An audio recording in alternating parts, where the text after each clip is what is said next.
Bishem Hashem na'aseh v'natzliach. Bishem Hashem na'aseh v'natzliach. Simon, ça va? Ah. Simon est devenu important. Il est devenu très important. Alors, d'abord, aujourd'hui, je dédie ce cours de Torah pour la Refoua Shelema de Tinok Ben Shani, de Boaz David Ben Sarah, Sacha Rachel Bat Sandra Sharon, Sandra Sharon, Bat Raya Mazal, Myriam Bat Mesaoda, Carla Esther Bat Fortuné, la Bracha et la Hatzlacha, Zibug Agun pour Shimon, Machlouf Ben Myriam et Raphaël Chaim Yehuda Ben Myriam. Je vous écoute. Joël Tila Batodez, Liz Noémie Bat Julie Frecha, Monique Esther Batodet, Jocelyne Batoraïda, Simcha Bat Sultana, Esther Batsara, Colette Batsimi, Yehoshua Ben Devorah Simcha, Beni Ben Raymond, Ser Moshe Belaïch, Abba Marie Rabbi Avram Bar Simcha Julie, hein? Shlomo Ben Igal, Myriam Odette, Batzava, Gérard Avram, Ben Simcha Blanche,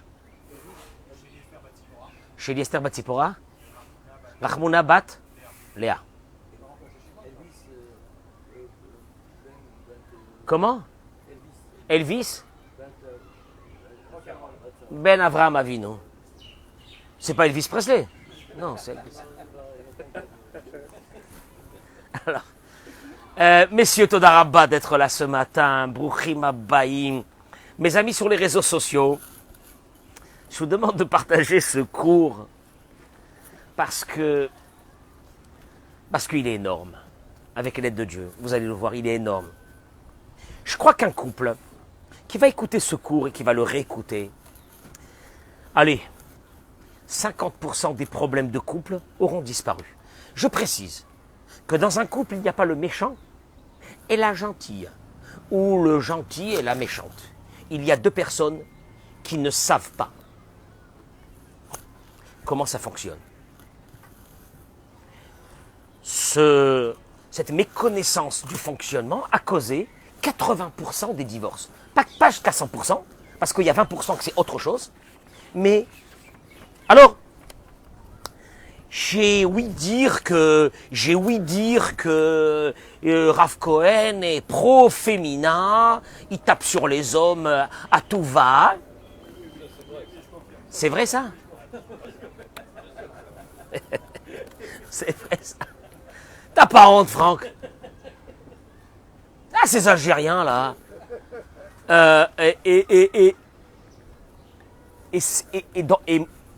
Et moi intérieurement, quand j'ai dit ce que j'ai dit, j'ai jamais voulu faire le procès de quelqu'un. Parce que dans un couple, il n'y a pas le procès de quelqu'un. Il y a un dysfonctionnement. Et je vais introduire l'idée d'aujourd'hui qui est fondamentale. Dans un couple, alors là, Franck, ça va te faire plaisir si tu écoutes. Parce qu'il y a deux parties dans ce cours. Et si tu écoutes la deuxième partie, ça te fera plaisir. Et Marvin, tu t'assois avec nous. Où il est TV? Ah pardon, TV il est là, Marvin est là. Un petit coucou à nos amis d'Elat, comme d'habitude. Et c'est énorme le cours d'aujourd'hui. Il est énorme. Je vous assure, je pèse mes mots quand je dis qu'il est énorme, c'est pas pour accrocher les personnes. D'abord, ne zappez pas. Restez dans ce cours. Mieux que ça, partagez-le en max, en live. Partagez-le.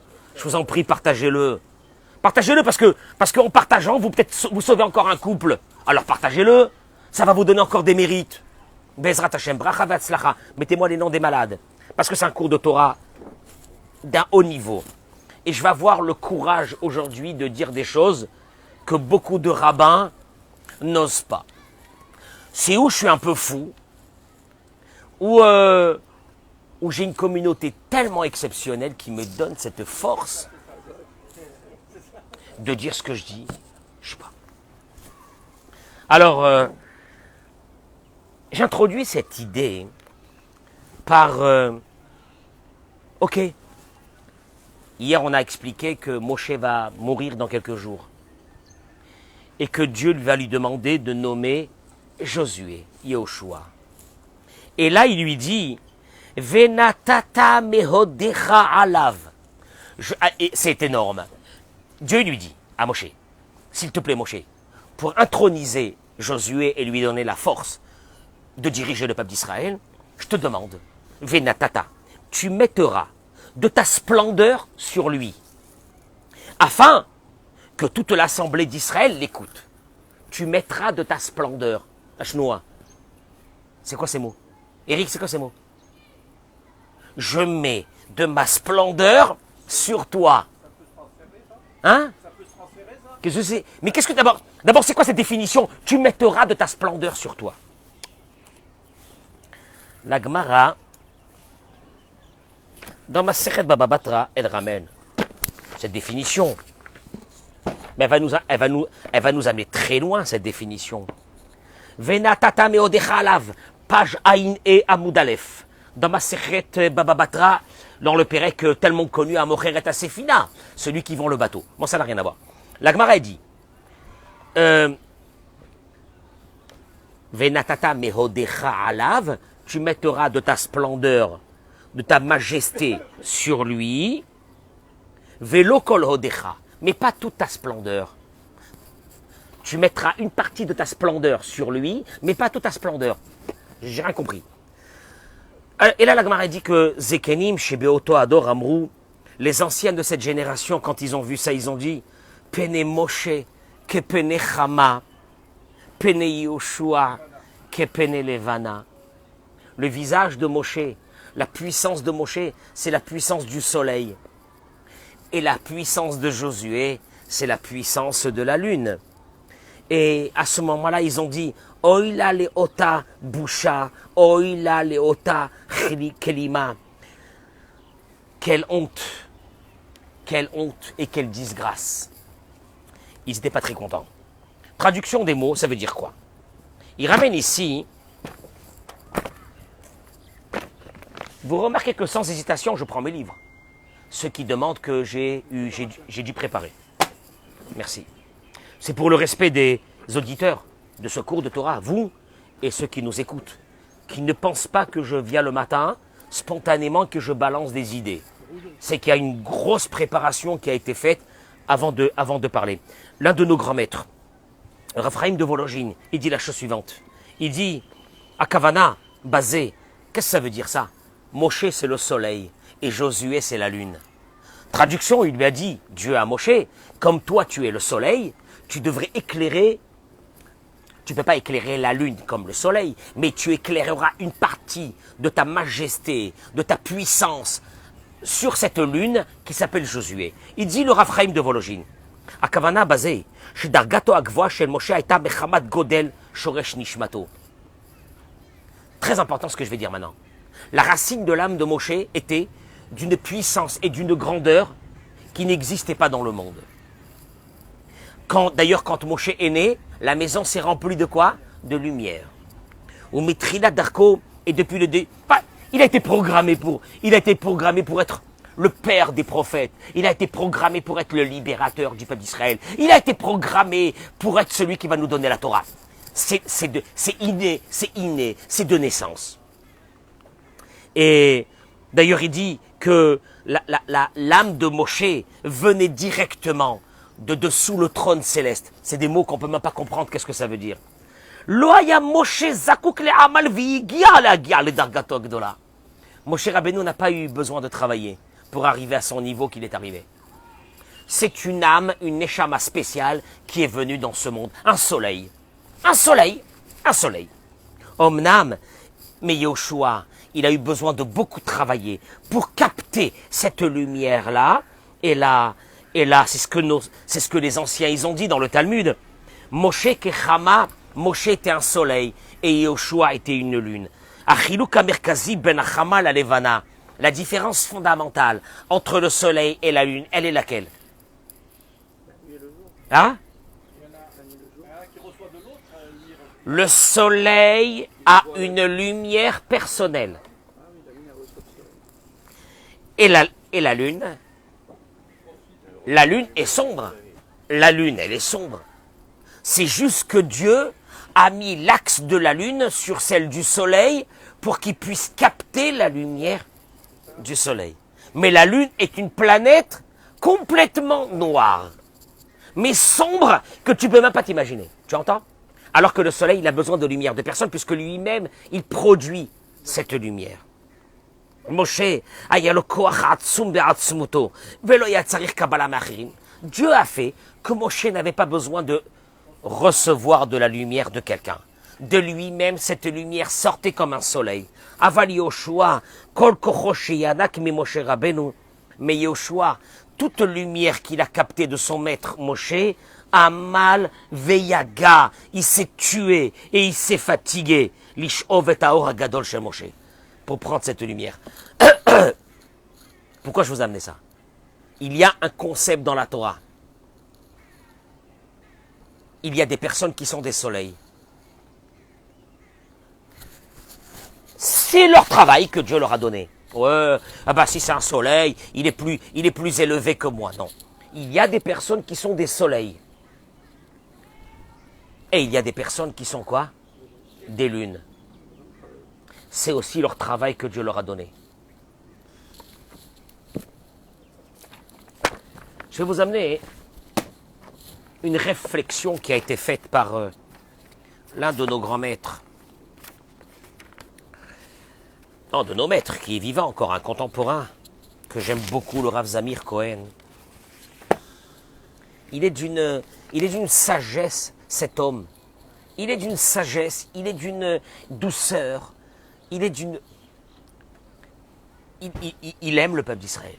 Il aime le peuple d'Israël. C'est un monsieur qui aime le peuple d'Israël. Je suis désolé de vous dire, je l'ai vu. Tu l'as vu une fois? Tout petit. Comme ça. Mais c'est un géant. C'est un géant.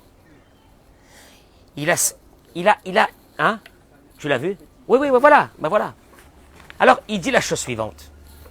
Regardez, écoutez-moi bien. Encore une fois. Celui qui a envie de sauver son couple, qui écoute ce cours.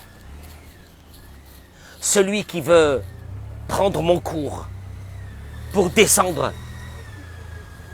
Celui qui veut prendre mon cours pour descendre l'homme ou pour descendre la femme, c'est pas le but de ce cours.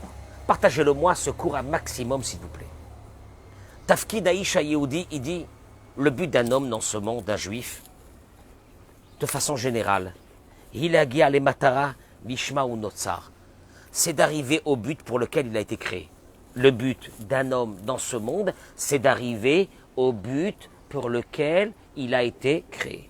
Le taken et amidot. Dieu t'a donné un potentiel de caractère. Tu as la possibilité d'évoluer, de changer, de bonifier, d'arrondir ce caractère. C'est le travail. Richard, c'est le travail. Les tivim abriot, ou l'igmol chassadim imamesovevim. De faire, tu sais quoi? D'avoir ce cœur de faire du bien aux autres, d'avoir ce cœur que quand il y a quelqu'un qui est malade, de dire je vais aller le voir pour le soulager. Quand tu vois quelqu'un qui est pas bien, d'aller le voir pour lui dire qu'est-ce que t'as? Raconte-moi. Ce cœur. Mais ce cœur, c'est le travail des midotes. Il faut avoir un cœur pur pour travailler ces midotes, ces traits de caractère. L'igmol chassadim, de faire du bien. Tu sais quoi? Marvin, d'être utile. C'est ce qu'il est. Ton père, il était comme ça. D'être utile. Non, d'être utile à la société. Tu sais ce que ça veut dire d'être utile à la société? C'est comme Moshe Rabbeinu. Il y a des personnes, tu les vois, ils sont fermés dans leur vie. Ils sont fermés dans leur prison. Ils sont là qu'à pleurer sur eux. Ils n'ont jamais essayé de regarder s'ils pouvaient être utiles à la société. C'est le travail des midotes. Ou Bekar, et avec ça, il dit, le Rav, tu retournes dans le Olam Haba en ayant accompli ta mission. Ah, moi je pensais que pour accomplir ma mission, il fallait que je termine tout le Talmud et que je sois un grand rabbin et un grand sage. Il te dit pas du tout. Tu as un travail. Bien sûr qu'il faut étudier la Torah, mais vadaï qu'il faut étudier la Torah. Mais cette Torah t'amène à une chose. Quoi? J'ai un but, c'est de travailler mes traits de caractère. Je vais les travailler. Je vais terminer ce travail des traits de caractère par par cette conséquence du travail de mon caractère. C'est d'aider les autres. Et quand je termine ça, je m'en vais. Et alors, j'ai terminé mon travail dans ce monde. Non, je te dirai une chose, Eric, je te dirai une chose. C'est pour cela que mon discours gêne beaucoup de personnes. Parce que on préfère un rabbin qui te parle du Mashiach. C'est bien le Mashiach, Il n'y a pas de débat sur le Mashiach. Mais le Mashiach, il t'engage en rien. Mashiach. Ou des thèmes kabbalistiques avec des secrets ésotériques. Mais en fin de compte, toi, ça t'engage en rien. Et moi, je ne suis pas axé dans ça, je suis désolé. Je suis axé dans une seule chose. Le travail des midot dans ce monde. Traduction, deviens le plus agréable possible à ton entourage. Deviens le meilleur. Draine autour de toi de la bonté. Et c'est ce qu'il dit le Rav. Amodeda amiti, shela adam, et achouches bechol amidot, le curseur qui te démontre, Marvin, où tu te trouves dans ton travail des midot, dans ta vie, ou achverak betor beto. Ah, ça tue la moitié de l'humanité quand je dis ça. C'est à l'intérieur de ta maison. C'est seulement à l'intérieur de ta maison. Mais nous, on n'a pas envie d'entendre ça. Parce qu'à l'intérieur de la maison, c'est le balagan. Nous, on préfère l'extérieur de la maison. Parce qu'à l'extérieur de la maison, c'est agréable. Tout le monde nous dit qu'on est des super mecs. Et qu'on est bien. Et qu'on est super sympa. Et en plus, il est bien. Et en plus, c'est un chassid. Et en plus, c'est un chassid. À l'intérieur de ta maison. Ketsadomitneg Imishto. Je suis désolé de vous dire. Hein. Mais attendez. Frank Torjman. Écoute la deuxième partie, elle va te faire plaisir. Et bon, comment tu te conduis avec ta femme dans cette maison, ça sera le curseur de ton travail des midot dans ce monde. Sham le maase ikar anisayon ve'avoda ha'amitit shel kol hamitzvot she ben adam lechavero. Là-bas est l'épreuve véritable de la mitzvah de se conduire l'un envers l'autre, la conduite qui a ben adam lechavero. Amar Rabbi Akiva.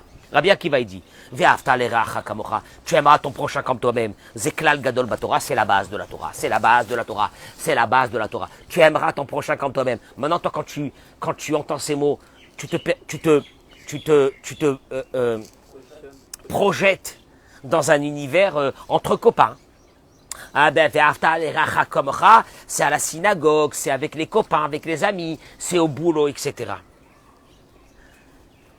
Pasuk Zekolel Havat Israël, bien sûr que à l'intérieur de ce verset, il y a l'amour de l'autre, l'adun ekavsrut, d'avoir cette largesse d'esprit, de comprendre que l'autre n'a pas eu ta vie, et que comme l'autre n'a pas eu ta vie, il a eu son parcours personnel, ses réactions ne sont pas les mêmes que toi, et donc tu devrais avoir avec lui un jugement de compassion.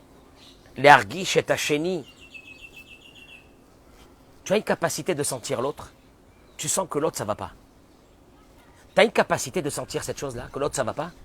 Tu as une capacité de sentir que l'autre, il a besoin de quelques mots pour ne pas mourir. Tu as cette capacité, oui ou non?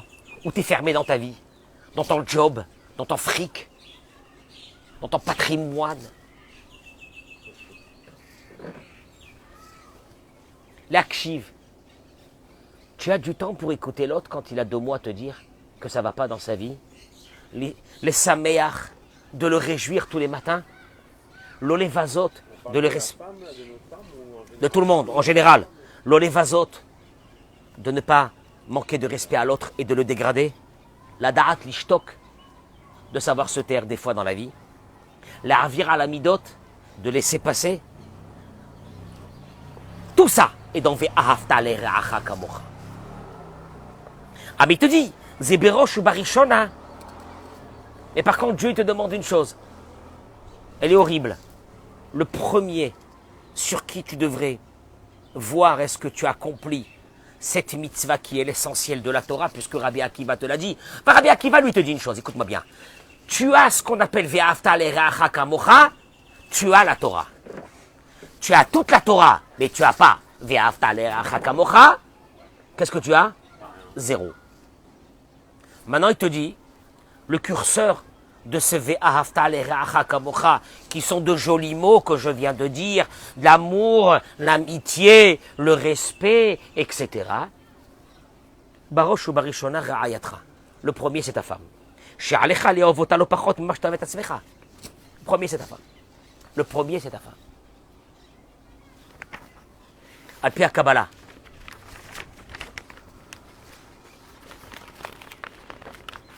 Parce qu'il y a des, je te jure, il y a des personnes, mais écoutez, attendez la deuxième partie du cours. Il y a des personnes qui sont imbus de soi-même et qui sont sûrs que c'est des grandes tzadikim. Moi, je voudrais leur demander une chose. Ta femme, elle est heureuse avec toi? Si la réponse, elle est oui, tu es un tzadik. Tu as accompli l'essentiel de la Torah. Al-Pi Kabbalah. Partagez-moi ce cours, s'il vous plaît. Partagez-moi ce cours. Partagez-moi ce cours. Al-Pi Kabbalah. D'après la Kabbale. Yeshna. 2 minutes. Moi, je vais parler de façon équitable aujourd'hui. Je ne veux pas faire le procès des hommes. Parler de façon équitable. Al-Pi Kabbalah. Vous allez voir. Yeshno klal atzum babria. Il y a une règle, d'après la Kabbale, il y a une règle dans la création du monde. Azachar ou amashpia, ve'anekeva yamekabelet. Le zachar, le mâle, l'homme, c'est celui qui donne. D'après la Kabbale, c'est pas moi qui ai décidé. Et la femme, c'est celle qui reçoit. Vous savez, des fois des hommes qui me disent, mais dites-moi, on ne peut pas changer un peu les rôles? Tiens, le mec, il a envie de devenir hein? Il a envie de devenir une meuf. Il a envie de devenir une receveuse. Je ne peux pas recevoir. Ça veut dire une meuf. Je lui dis, tu veux devenir une meuf? Dis-moi, dis-le moi. D'après la Kabbalah, la création du monde a été régie par une règle, que tu veux ou non. Shmuel, une règle. L'homme donne, la femme reçoit. Abaal Mashul Hashemesh. L'homme est considéré un soleil. Oui, alors si c'est comme ça, c'est réducteur pour la femme. Pas du tout. Pas du tout. T'as pas compris que le plus grand des malaises aujourd'hui, c'est qu'il y a certaines femmes qui sont devenues des soleils et des hommes qui sont devenus des lunes. Et c'est là le problème de notre société. Maintenant, d'être une lune n'est pas réducteur. Il y a une fonction de soleil et il y a une fonction de lune. Ça n'a rien à voir, Mechila. Ça n'a rien à voir entre les deux. Il y a une fonction de soleil et une fonction de lune. C'est tout. Que la femme, elle est considérée la lune et le mari le soleil.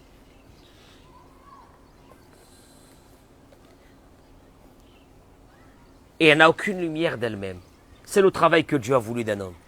La lune n'a aucune lumière d'elle-même.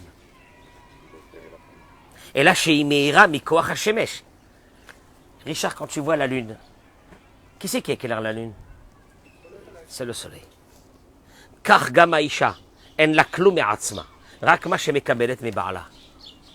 Si tu vois une femme illuminée, si tu vois une femme radieuse, c'est qu'il y a derrière, et c'est le travail de l'homme, hein, c'est pas par hasard. Il y a un homme derrière qui illumine cette femme. Mais Mila kol davar shechaserba, mais koro mecheseron etzal ha'ba'al. Il dit, je suis désolé, quand tu vois une femme éteinte, c'est que le soleil a arrêté de faire son travail. Imagine-toi que tu sors un soir, Eric, tu cherches la lune pour faire la bénédiction de la lune. Birkat Alevana, il n'y a pas de lune. Mais pourtant, il n'y a pas de nuage. C'est pas possible. Qu'est-ce que c'est ça? Le soleil, admettons une chose pareille, arrête d'éclairer la lune disparaît, puisque la lune est une planète qui est éteinte. Traduction des mots, Dieu a fait le monde de la façon suivante. La femme a besoin d'être éclairée par le soleil qui s'appelle le mari. Tu comprends où est le problème? Ça veut dire quoi éclairer alors? J'arrive. Il te dit, si un soir tu te lèves, un soir, et tu vois que la lune est éteinte, la faute n'est pas de la lune. Elle est de qui? Elle est du soleil.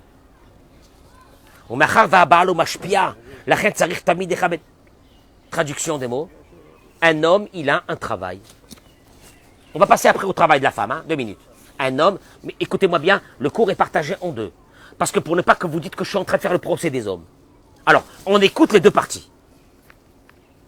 Un homme a une obligation de respecter sa femme. La'anik lachom ve'ahava. Un homme doit donner de la chaleur. Un homme doit donner de l'amour. Un homme qui ne sait pas donner de l'amour,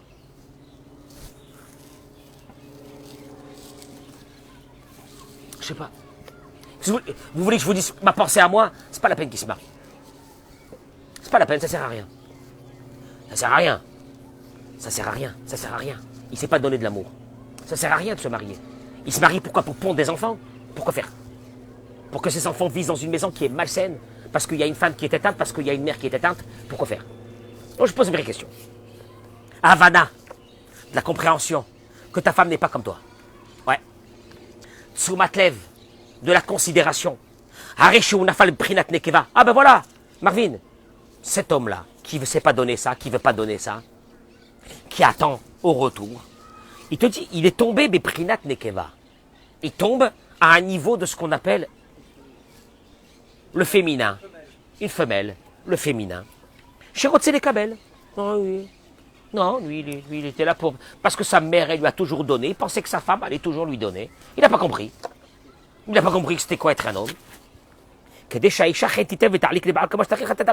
Maintenant, il te dit une chose. Elle est énorme, on va la voir tout de suite. Tu veux que ta femme te donne tout l'amour que tu mérites de recevoir. Enfin, voyons, t'es pas un chien. Une chose. Si tu l'éclaires, cette femme, si tu l'éclaires, tu sais ce qu'elle va faire? Cette réverbération que toi, tu vas lui envoyer vers elle, va revenir vers toi. Attention, mais elle va revenir vers toi. Il n'y a pas, j'éclaire et la lumière disparaît. Elle-même, la lumière qu'elle reçoit, elle va la renvoyer. Bechol matzav, dans tous les cas, dans tous les moments de sa vie. Dans tous les moments de sa vie. Ses yeux sont fixés vers le mari. Et elle attend de lui. Elle est en attente. Elle est en attente de mots. Elle est en attente de considération. Elle est en attente qu'il pense à elle. Et si une femme ne reçoit pas de ça de son mari,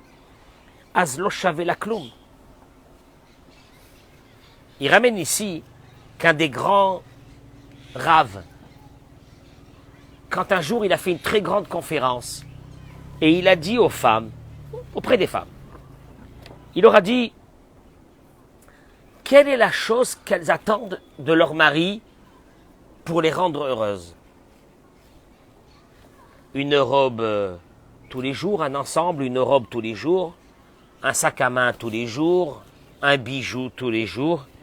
Et la majeure partie de ces femmes ont répondu Shabaral Yeshev Vitanu, que notre mari s'assoit avec nous, Veiten Lanut Sumatlev Aliede Sheidaber Itanu, et qui nous donne ce respect et cet amour qu'on attend de lui quand il nous parle. Kelomar Ayachas Mi Barala Chashuvla Yoter Meakol. La considération de ce mari était le plus important pour elle que tout. No comment. No comment. Les maris qui ne savent pas parler, les maris qui ne savent pas dire à leur femme, les maris qui ne savent pas comprendre que la femme est complètement différente. Je vais faire un jour une série de cours où je vais expliquer de façon avec les théories les plus modernes les différences physiologiques entre un homme et une femme. Et une femme, elle attend de son mari cette considération, ce kavod, cette compréhension. Oui, elle ne fonctionne pas comme toi. Oui, elle sera différente de toi. Oui, elle a une autre vie que toi. Elle m'a là sauté, c'est comme ça. Mais ce qu'elle attend de toi, c'est une chose. Cette lumière, tu es le soleil et elle est la lune. La lune n'a jamais été moins. La lune n'est pas plus importante que le soleil, c'est faux.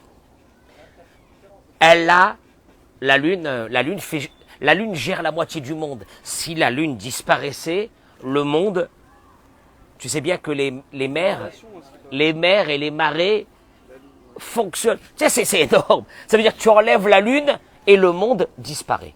Alors, ça n'a rien à voir que l'homme donne à la femme. Ah, s'il lui donne, alors elle est moins importante que lui. Lui, sa fonction à lui, c'est de donner. Tu sais pourquoi? Parce qu'en donnant, c'est là qu'il va commencer son travail des midotes. Et la femme, inexorablement, elle ne lâchera pas. Elle a besoin de prendre et de récupérer cette considération. Elle ne le lâchera pas. Et si il essayera d'éviter ça, il le récupérera par un coup de poing d'un autre côté. Mais c'est une évidence dans la vie d'un être humain. Je vais terminer par une chose parce que nous avons parlé de nous, les messieurs qui sommes là. Je voudrais donner quelques conseils à nos femmes.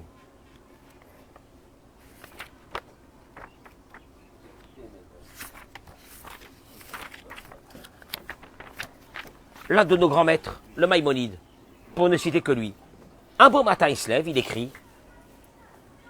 Le Maïmonide, c'est un livre de lois implacable. C'est la gestion de toutes les lois de la Torah. Avec une précision chirurgicale. Il n'y a pas une loi que le Maïmonide a dit qui ne fait pas référence aujourd'hui de la plus haute autorité de loi. Eh bien, le Maïmonide, un jour, il s'est assis et il a commencé à écrire des lois. Tu regardes ces lois, tu as l'impression d'être chez un conseiller matrimonial. Aujourd'hui, je prends la partie féminine de la loi. Ne vous inquiétez pas, messieurs.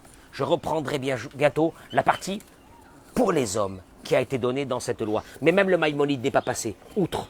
Parce que le Maïmonide savait que ces lois, ce sont les lois qui régissent la vie de tout le peuple d'Israël. Il dit le Maïmonide, il chotishut perek tedvav. Vechen tzivu alaïcha. Il y a un commandement sur la femme. Tu entends? Il y a un commandement sur la femme. Chétier, attention, je vais expliquer les mots parce que c'est énorme.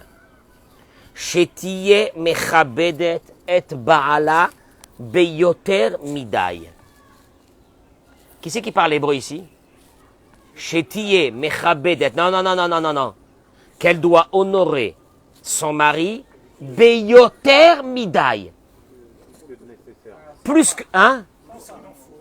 Plus que ce qu'il en faut. C'est bizarre. C'est quoi ce mot-là, beyoter midai? Bah, qu'une femme doit respecter son mari. Mais qu'est-ce que ça veut dire beyoter midai? Plus que midai. Plus que suffisant. Plus que suffisant. 2 minutes. Il ramène ici ces mots, il dit le Rav Zamir Cohen, ces mots de yoter midai sont très rares dans la halacha. Beyoter midai. Yoter midai. Plus que ce qu'il en faut. Il dit, Nashim rabot notot lechabet et baalehem. Sachez une chose, la femme respecte son mari beaucoup moins que ce qu'il est respecté dehors, à l'extérieur.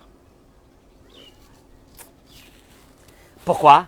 Écoutez les mots, ces mots-là sauveront, ils pourront sauver, s'il y a des femmes qui écoutent ces mots, ils pourront sauver des milliers de couples.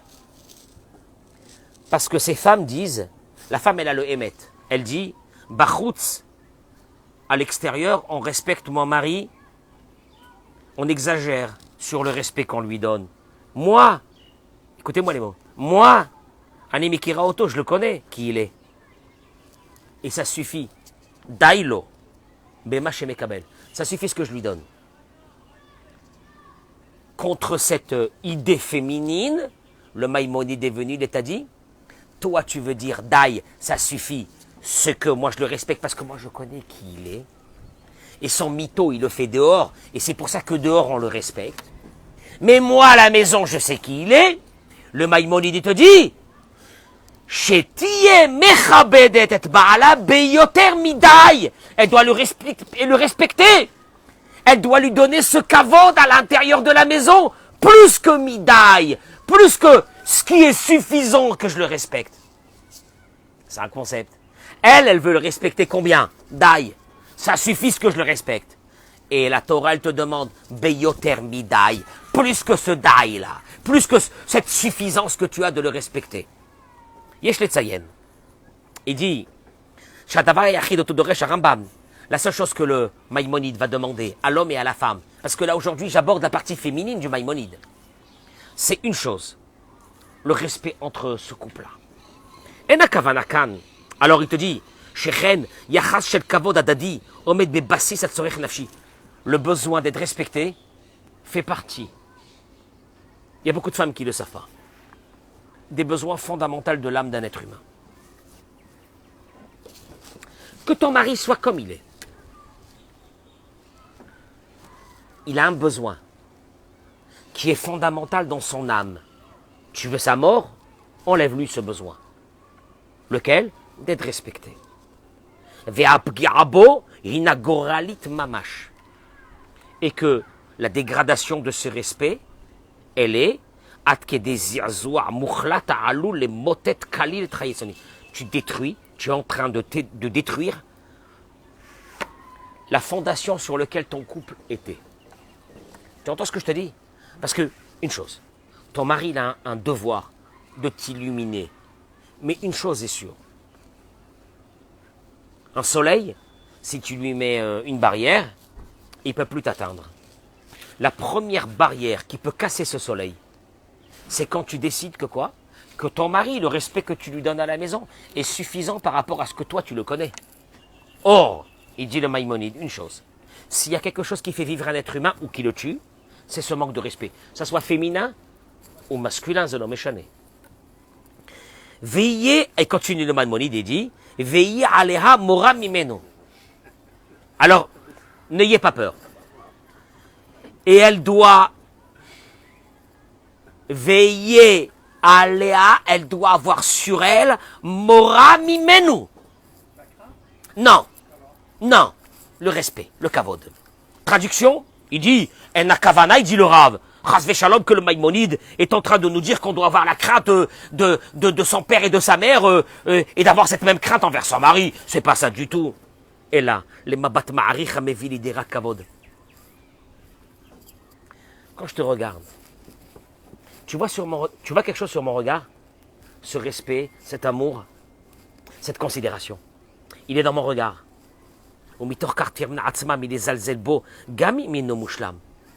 Ce regard, elle doit le travailler pour l'avoir. Même quand il n'est pas... Ah oui, il n'est pas parfait. Shari en Adam. Parce que, tu sais pourquoi? Parce qu'il n'y a pas quelqu'un qui n'a pas des qualités. Veima Esha. Et si elle a ancré son regard, elle a axé son regard vers les défauts et qu'elle enlève les qualités,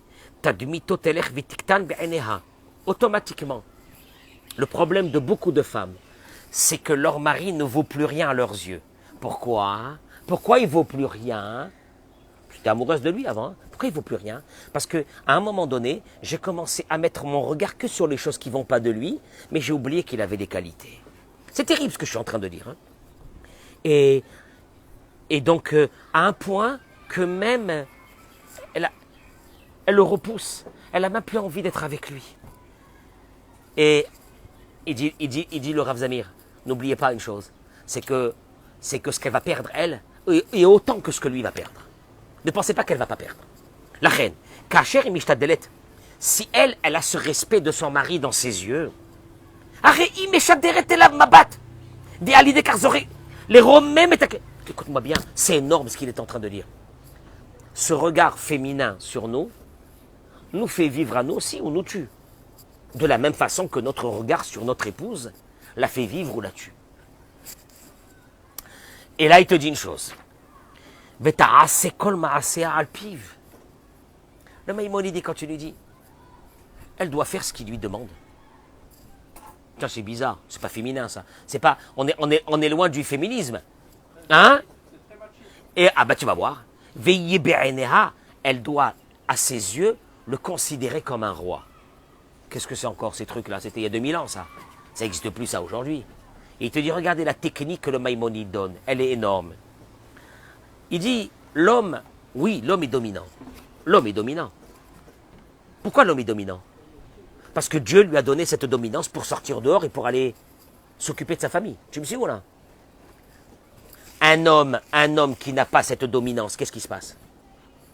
Il peut pas aller travailler, il peut pas aller se battre, il peut pas aller faire ce qu'il fait. C'est obligé. C'est une dominance que Dieu lui a donnée. Et alors, il dit le Rambam que Isha Chachama, une femme intelligente, ces mots-là, ils valent des milliards. Yodat, Shen Shum Ashpala Ozilzul Bema'amada, qu'elle ne pense pas qu'elle soit dégradée en donnant à son mari cette même chala. Écoutez bien où ça va y aller. Il faut, comme la nature de l'homme, et qui domine et qui commande, ce sont des armes que Dieu lui a données pour affronter l'extérieur, depuis la nuit des temps. Une femme qui donne à son mari ce sentiment que c'est lui qui commande et c'est lui qui décide, écoutez-moi bien, on n'est pas ici dans de la dominance, que l'homme y met la main sur sa femme et que la femme ne peut pas bouger. C'est pas ça du tout. C'est un travail de la femme, de donner au mari une chose extraordinaire. Il dit, regardez, je vais vous montrer. Vous allez le constater que quand une femme demande à son mari, dis-moi, qu'est-ce que tu penses si on fait comme ça, ou comme ça, ou comme ça, ou comme ça? Moi, j'attends ta réponse, j'aurais bien voulu savoir ce que tu penses. Il dit, dans la majeure partie des cas, qu'est-ce qu'on entend? Hein? Fais ce que tu veux.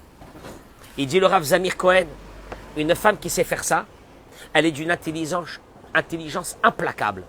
Elle sait que son mari a besoin de sentir que c'est lui qui décide. Et au fait, son mari va lui dire, je décide que c'est toi qui décides.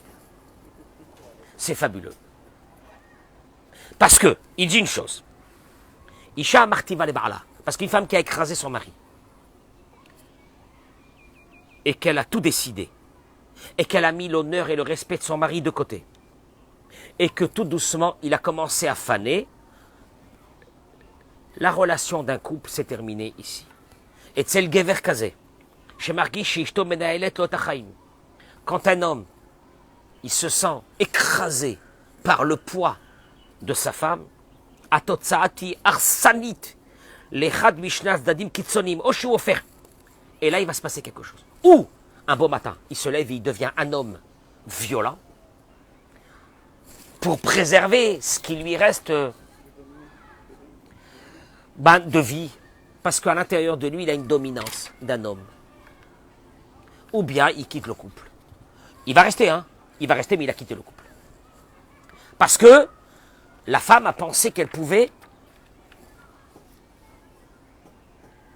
annuler, je précise mes mots, la dominance masculine. Maintenant, la dominance masculine n'est pas « tu vas me dominer, je vais te dominer ». C'est une qualité qui a été donnée à l'homme, vous comprenez? Le plus grand problème aujourd'hui de notre vie, vous savez c'est lequel? Ce sont ces femmes qui sont devenues des hommes. Non, mais quel travail, tant mieux. Moi, j'ai toujours été pour le travail, j'ai toujours été pour que la femme elle travaille. Mais quand une femme devient un homme, alors on se retrouve dans la situation qu'un homme va chercher aujourd'hui un autre homme. C'est grave, c'est très grave. Ou vice-versa. Des femmes qui vont chercher des femmes. Parce qu'il n'y a plus les composants qui avaient été faits par Dieu depuis le début de l'humanité. Un homme, il a besoin de ses qualités de dominant pour aller être dehors et se battre, pour aller amener le manger, pour aller amener ce qu'il fallait à la maison. La femme, sa chorma à elle, sa sagesse à elle, c'est de donner à l'homme sa place dans la maison. Mais tu sais comment? C'est pas en te laissant dominer, c'est en formulant tes requêtes de façon à tu donnes à l'homme sa place de décider. Je suis désolé. Il y a beaucoup d'hommes qui me disent, je souffre. Pourquoi tu souffres? Ma maison, elle est sale. Ma femme ne fait plus à manger. Moi, des fois, j'ai envie de lui dire, mais qui t'a dit que ta femme, c'était pas ta bonne? Ta femme, c'était pas ta femme de ménage? Mais à un moment donné, tu ressens dans ces mots une chose. La femme, son kavod à elle. C'est où le kavod d'une femme? Allez, elle travaille, elle bosse, elle amène du fric, tout ce que tu veux. Elle est une femme d'affaires, tout ce que tu veux. C'est quoi le kavod de la femme? C'est sa maison. Elle reçoit des invités le Shabbat. Il y a son mari qui rentre le soir. Il y a ses enfants. C'est le kavod de la femme. Ça n'a rien à voir avec qu'elle soit une femme de ménage. Ça n'a rien à voir. Une maison qui est sale, tout de suite, l'image de la femme est dégradée dans la maison. Ah bon? Pourquoi c'est pas l'image de l'homme qui est dégradée? Parce que Parce que l'humanité a été faite comme ça. Et elle a toujours très bien marché. Attention, je suis très loin de penser que la femme doit rester à la maison toute la journée et nettoyer la maison. Je suis très loin de cette idée. Mais très loin. Moi, toutes mes élèves que j'avais, je parle des filles, je leur ai dit travailler, ayez un bon métier, etc. dans la vie. Ça n'a rien à voir. Mais ça n'a rien à voir. Laisse la place de l'homme à l'homme dans la maison et laisse ta place à toi de femme dans une maison. Je termine par un mot. Shlomo HaMelech, l'homme le plus intelligent du monde, il a dit une chose. Écoutez-moi bien. Les femmes qui n'ont pas compris ça, elles détruisent leur couple. Délef. Je vais traduire les mots. Ceux qui parlent hébreu de façon exceptionnelle me comprendront. Délef Tored, Beyom Sagrir. Une pluie qui tombe un jour d'hiver. Tu sais cette pluie-là qui embête. Pas une pluie très forte. Comment on appelle cette pluie qui ne veut pas s'arrêter? Une pluie, un crachin constant dans un jour d'hiver. Les mots de Shlomo HaMelech, c'est pas la météo qui parle. Hein. Ve'eshet Medianim Nishtava. Et une femme qui se plaint. Le crachin de l'hiver. Et une femme qui est là qu'à se plaindre sans arrêt, Nishtava. C'est la même chose. Maintenant, tu lis ce verset, tu dis, Shlomo HaMelech, excuse-moi, j'ai pas compris quel est le lien entre un crachin et une femme qui se plaint. Il explique le Rav une chose énorme. Un homme, un être humain, quand il sort dehors et qu'il pleut, il accepte la pluie. Il accepte la pluie parce qu'il sait que le monde a besoin de pluie. Donc il accepte la pluie.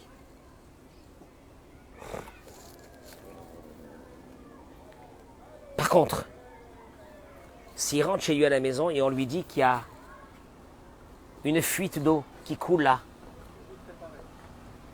tout de suite il est bouleversé. Tu sais, des fois tu habites au dernier étage ici en Israël et il y a de l'eau, parce qu'il y a ici les maisons sont approximatives. Tu sais, la construction elle est approximative ici. Hein? Toi et ta chance. Et si les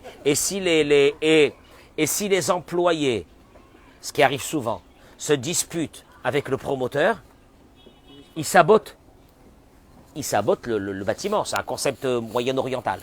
Ils sabotent le bâtiment. Ça n'existe pas ça en France. Hein. Ils sabotent. Et donc il y a de l'eau. Il dit, le Rav Zamir, écoute-moi bien, pourquoi cette eau, quand tu la reçois dehors, tu l'acceptes même avec joie? C'est gay. Comment c'est là? C'est quoi la chanson là? Avec les parapluies. Tu sors dehors, tu es content, il pleut. Il pleut, c'est normal. Mais si cette eau tombe à la maison, tu ne l'acceptes pas. Il dit Shlomo HaMelech, ce même concept, c'est avec la femme. Traduction. Il dit Shlomo HaMelech, écoute-moi bien. Un être humain, à l'extérieur, il accepte beaucoup de choses.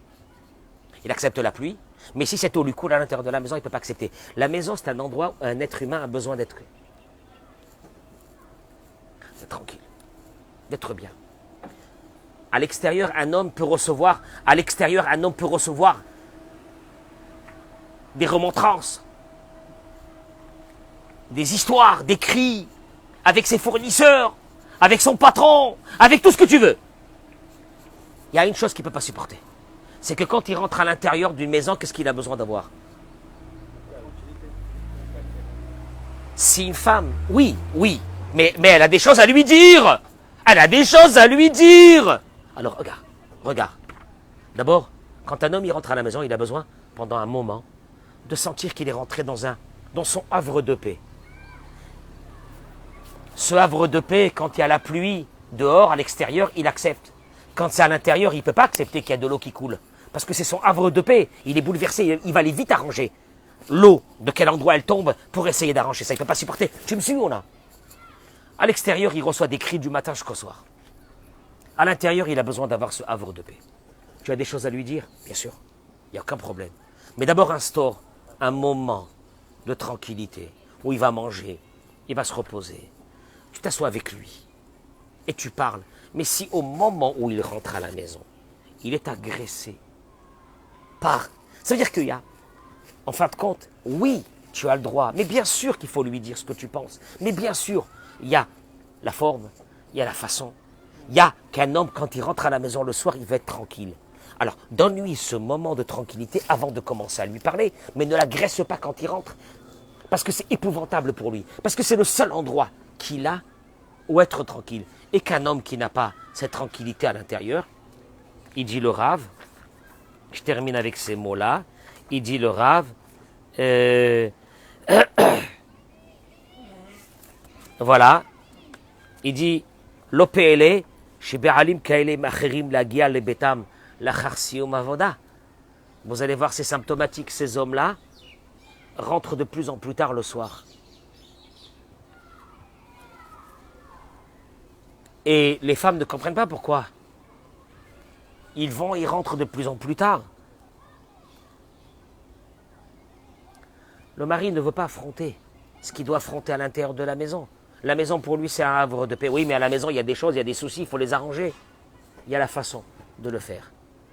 Il y a la façon de le faire. J'ai parlé dans la première partie du cours, l'obligation d'un homme, d'être un homme, pas une femme. D'être un soleil, pas une lune.